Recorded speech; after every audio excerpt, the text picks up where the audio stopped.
दोनों सदनों में वक्फ बिल पास होने के बाद पूरे देश में पुलिस अलर्ट मोड पर है। कई संवेदनशील इलाकों को तो छावनी में तब्दील कर दिया गया है ताकि अगर किसी भी प्रकार की अव्यवस्था होती है तो उससे निपटा जा सके। लेकिन बीते 2 महीनों से विवादों में रहे संभल में फिर कुछ ऐसा हुआ जिसने सभी को डरा कर रख दिया।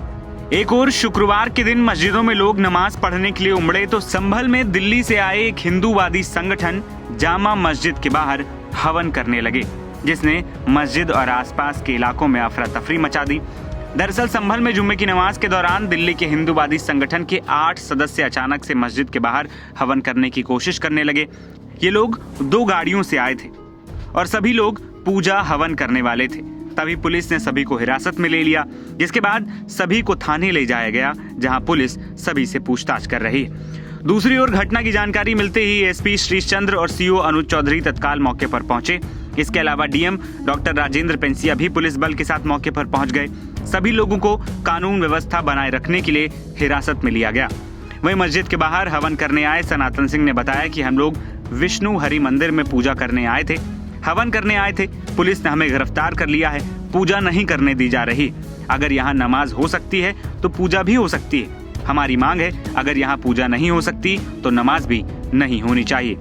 दूसरी ओर एसपी कृष्ण कुमार बिश्नोई ने बताया कि कार से 3 लोग धर्मस्थल आए थे, उनको हिरासत में लेकर थाने भेजा गया है। उनके खिलाफ शांति भंग की कार्रवाई की जाएगी। संभल में सभी जगह पे फ्राइडे की जो प्रेयर्स हैं वो शांतिपूर्ण तरीके से सबको संपन्न हुई है। इसके लिए प्रॉपर पहले से प्लानिंग की गई थी। मॉर्निंग से पेट्रोलिंग की जा रही है, फ्लैग मार्च करवाया जा रहा है।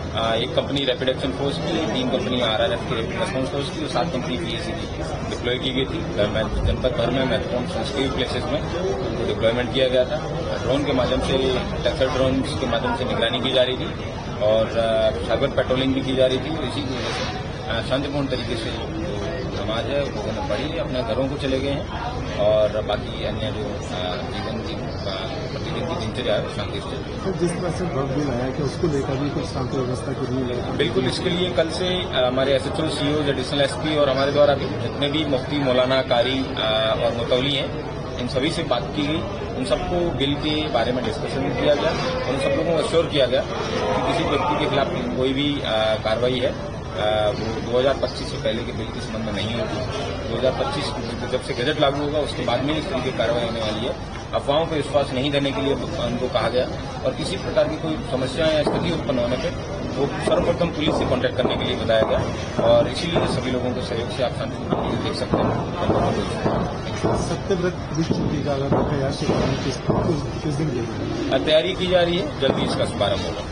यहाँ निरंतर शांति बनी हुई है। 24 नवंबर के बाद किसी प्रकार का कोई भी समस्या या कोई भी इस तरह की गतिविधि नहीं हुई जिससे अशांति हो, और जो अशांति फैलाने का प्रयास करते भी हैं तो उनको हम पाबंद कर देते हैं और शांति समिति की बैठकों के माध्यम से और 1-to-1 इंटरेक्शन और कन्वर्सेशन और संवाद के माध्यम से हमने सबसे कोऑपरेशन किया हुआ है, सहयोग भी है सभी का और भविष्य में भी यही स्थिति बनी रहेगी। सर, जिस तरह से वक्त बिल लाया गया है सर, पूरी इसको लेकर क्या हमने सबसे संवाद किया है और जिन को जो कन्फ्यूजन है ये सभी कन्फ्यूजन दूर किए हैं कि जो चीज़ रियलिटी है वो हम बता रहे हैं और उससे लोगों को समझ भी आ रहा है और लोग मान भी रहे हैं।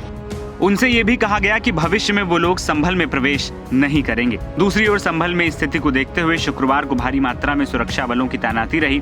इस दौरान सुर्खियों में रहने वाले संभल सीओ अनुज चौधरी भी चप्पे चप्पे पर नजर बनाए हुए हैं। एनबीटी ऑनलाइन की रिपोर्ट।